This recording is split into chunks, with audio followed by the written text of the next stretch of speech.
বিএনপির কার্যকলাপ দেখে মনে হয় যে বিএনপি চায় না যে জুলাই নিয়ে আমাদের আশা আকাঙ্ক্ষা এবং প্রত্যাশা সেটা কোনোভাবেই সফল হোক।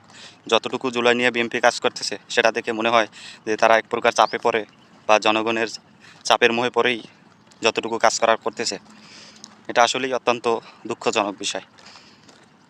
তারা নির্বাচিত হওয়ার পর থেকেই সংসদ কিংবা সংসদের বাইরে যে কার্যকলাপগুলো করতেছে এটা আসলেই জুলাই জুলাই যোদ্ধা এবং জুলাইয়ের সাথে যারা জড়িত, জুলাই যাদের আবেগ, জুলাই যাদের ভালোবাসা, তাদের মেনে নেওয়া অত্যন্ত কষ্টকর। ডক্টর ইউনূস সাহেব জুলাই জাদুঘরে প্রতিস্থাপন করেছে, তবে তিনি সেটা উদ্বোধন কিংবা সেটা জনগণের জন্য উন্মুক্ত করে দিয়ে যেতে পারেন। এটা ডক্টর ইউনূস সাহেবের একটা বড় ব্যর্থতা বলে আমি মনে করি। তবে এই নতুন নির্বাচিত সরকার আসার পর এই 5ই আগস্ট সেটা উদ্বোধন করেছে বা জনগণের জন্য উন্মুক্ত করে দিয়েছে। তবে আফসোসের বিষয় হলো সেখানে আমরা জুলাই যোদ্ধা বা সামনের সারির জুলাই যোদ্ধাদেরকে কাউকেই আমরা দেখতে পাইনি। শুধুমাত্র ডক্টর ইউনূস সাহেবকেই আমরা দেখতে পেয়েছি। এবং পক্ষান্তরে আরও একটি মন্ত্রণালয়ের অধীনে আরেকটা অনুষ্ঠান হয়েছিল জুলাই ডকুমেন্টারি।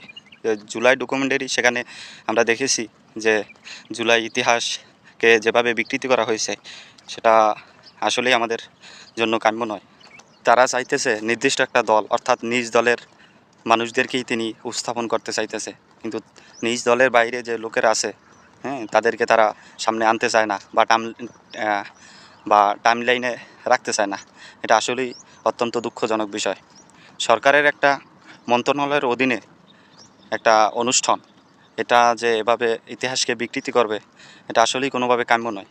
যদি এটা কোনো একটা নির্দিষ্ট দল বা একটা সংগঠনের কার্যক্রম হতো, অনুষ্ঠান হতো, তাহলে সেটা মেনে নেওয়া সম্ভব হতো। যেহেতু এটা একটা মন্ত্রণালয়ের অধীনে, সেহেতু এই যে ইতিহাস বিকৃতি এটা আসলেই অত্যন্ত দুঃখজনক বিষয়। কারণ একটা মন্ত্রণালয় বা একটা দেশের কাছে বা একটা সরকারের কাছে পরিপূর্ণ বিশুদ্ধ ইতিহাস সংরক্ষিত থাকাটাই জরুরি।